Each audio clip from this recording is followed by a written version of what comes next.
Bismillahirrahmanirrahim. Para hadirin dan hadirat rahimani rahimakumullah.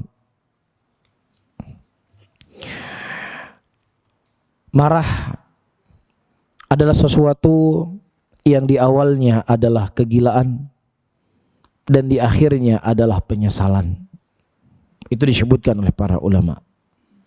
Makanya ketika ada seorang sahabat Rasulullah sallallahu alaihi wasallam meminta wasiat kepada Nabi, "Ya Rasulullah, ausini," qala la taghdab. Ya Rasulullah, berikanlah kepada wasiat. Kemudian Nabi berkata, jangan marah. Kemudian dia berkata lagi, ya Rasulullah, berikan kepada saya wasiat. Rasulullah lagi-lagi mengatakan jangan marah. Nah, dia berpikir jangan marah itu cuma wasiat yang di awal. Selanjutnya Rasulullah akan memberikan wasiat-wasiat yang lainnya. Tapi semakin dia ulang, Rasulullah semakin mengulanginya, jangan marah. Ada apa di balik marah itu? Ya, kata para ulama, al-ghadab, marah itu adalah pintu segala kejelekan. Terjadinya pembunuhan, kenapa? Karena marah. Terjadinya fitnah, sumpah serapah, cacian dan makian, karena apa? Karena marah. Terjadinya pemukulan, ya juga karena marah. Bahkan terjadinya perang antara satu masyarakat dengan masyarakat yang lainnya juga karena marah.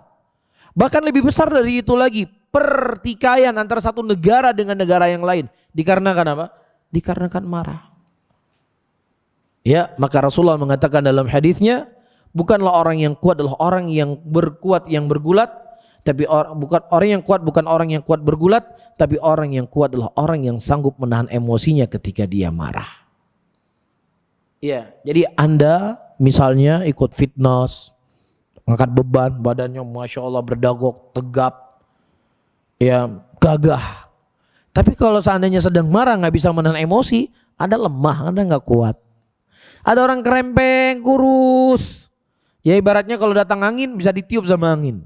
Tapi ketika dia bisa menahan emosinya ketika dia marah, dialah orang yang kuat di sisi Nabi Sallallahu Alaihi Wasallam. Dan terkhusus kepada orang-orang yang lemah. Terkhusus kepada orang-orang yang lemah. Nah, kalau seandainya kita dimarahin sama manajer kita, sama direktur kita nggak marah ya biasa. Karena itu orang di atas kita. Nah, siapa orang yang biasanya menjadi korban dari kemarahan kita? Istri dan anak kita. Dan mereka adalah orang yang lemah. Seharusnya mereka orang yang kita lindungi, orang yang kita jaga, tapi justru kita yang berbuat zalim kepada mereka. Gila nggak kira-kira? Antum punya anak umurnya 4 tahun, perempuan. Dia berbuat kesalahan, ditonjok anaknya, ditinju, ditendang. Ini gila nggak kira-kira? Gila nggak kira-kira? Kalau misalnya antum punya CCTV di rumah, coba antum tonton. Lihat nanti ketika emosi antum sudah terkontrol. Saya ini gila nggak kira-kira? Ini anak umur 4 tahun, wanita lagi. Dia tonjok anaknya, dia tinju anaknya. Ini kegilaan namanya. Nah, awalnya kegilaan, di ujungnya apa? Penyesalan. Cuman masalahnya nyesal 1 hari, besok ulang lagi. Ini penyakit. Ya, maka banyak berdoa sama Allah untuk dihilangkan penyakit seperti ini. Dihilangkan penyakit seperti ini. Nah, disitulah kita harus menahan emosi, tahan emosi kita. Ketika kita tahu titik lemah kita, kalau kita marah suka memukul, ya sudah.